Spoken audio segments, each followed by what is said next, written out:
Beyaz Saray Ulusal Güvenlik Danışmanı Robert O'Brien, Çin'in Uygurlara yönelik politikasını değerlendirdi. Sincan'da yaşananlara tepki gösteren O'Brien, bugün Sincan'da yaşananlar soykırım değilse bile ona yakın bir şey ifadelerini kullandı. Çin'in Doğu Türkistan'daki kadınların saçlarını zorla kazıttığını ve saçlarını ABD'ye gönderdiğine de değinen O'Brien, Çinliler kelimenin tam anlamıyla Sincanlı kadınların saçlarını kazıyor ve onları saç ürünü olarak ABD'ye gönderiyor ifadesini kullandı. Haziran ayında ABD Sınır ve Gümrük Muhafaza Birimi Çin'den yola çıktığı belirtilen gemiye el koymuş ve gemide insan saçından yapılmış çok sayıda ürün ele geçirmişti.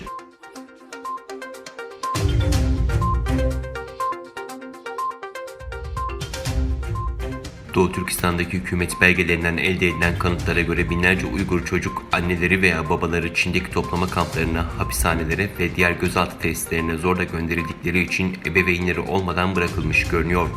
Doğu Türkistan'daki Çinli yetkililer tarafından derlenen ve araştırmacı Adrian Zenz tarafından analiz edilen kayıtlar 2018'de çoğunlukla Yarkant ilçesinde 9.500'den fazla Uygur çocuğun ebeveynlerinden birinin veya ikisinin de gözaltına alınmasına bağlı olarak ya tek zorluk ya da çifte zorluk olarak sınıflandırıldığını gösteriyor.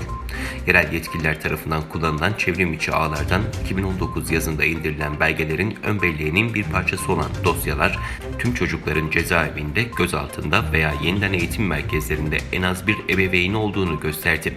Listede hiçbir Han Çinli çocuğu yoktu. Zenz'in araştırmasına göre 2019 yılına kadar ebeveynleri başka nedenlerde bulunamayanlar da dahil olmak üzere toplam 8.500 çocuk yatılı tesislerde yaşıyordu. Bu Çin'in tutuklama sistemi genişledikçe 2017 yılına göre yaklaşık %76 artış gösterdi.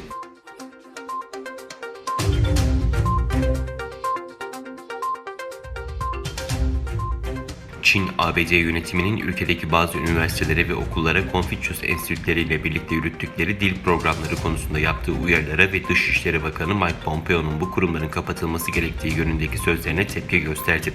ABD Dışişleri Bakanlığı ile Eğitim Bakanlığı geçen hafta Konfüçyüs Enstitüleri ile ortak dil programları yürüten okullara gönderdiği mektupta bu kurumların Çin Komünist Partisi'nin ideolojik ve siyasi amaçları doğrultusunda eğitim kurumlarında ifade özgürlüğünü kısıtlamaya yönelik kullanılabileceği uyarısında bulunmuştu. Mektupta üniversite ve okullara kurumların faaliyetlerinin izlenmeleri ve eğitim ortamının korunması için gerekli tedbirler alınmalı tavsiyesi iletilmişti.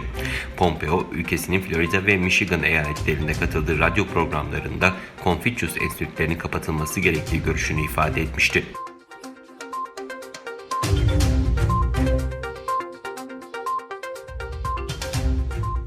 Çin Devlet Başkanı Xi konuşma boyunca şiddetli bir şekilde öksürmeye başladı. Konuşmayı yayınlayan devlet televizyonu yayını kesti. Dünyayı etkisi altına alan koronavirüs salgınının başladığı Çin'in Devlet Başkanı Xi Jinping'in Guangdong eyaletine bağlı Shenzhen şehrinde yaptığı konuşmasının son 10 dakikasında defalarca öksürdüğü görüldü. Devlet televizyonunun ise Başkan Xi Jinping'in öksürdüğü sırada kameranın açısını dinleyenlere çevirdiği ifade edildi. Öte yandan Xi Jinping'in defalarca öksürmesinin başkanın sağlık durumuyla ilgili spekülasyonlara yol açtığı belirtildi. Konuşmayı yayınlayan devlet televizyonu yayını kesti.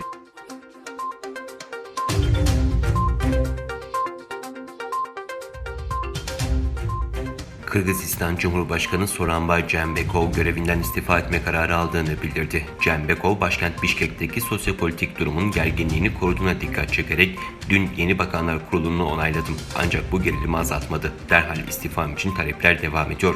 Mevcut durum iki taraflı bir çatışmaya yakın. Bir tarafta göstericiler, öteki tarafta güvenlik güçleri. Asker ve güvenlik güçleri Cumhurbaşkanlığı konutlarını korumak için silah kullanmak zorunda. Benim için her bir yurttaşımın hayatından daha değerli hiçbir şey yoktur. Tarihte halkının kanını döktüren Cumhurbaşkanı olarak anılmak istemiyorum. Bu nedenle görevimden istifa etme kararı aldım, dedi.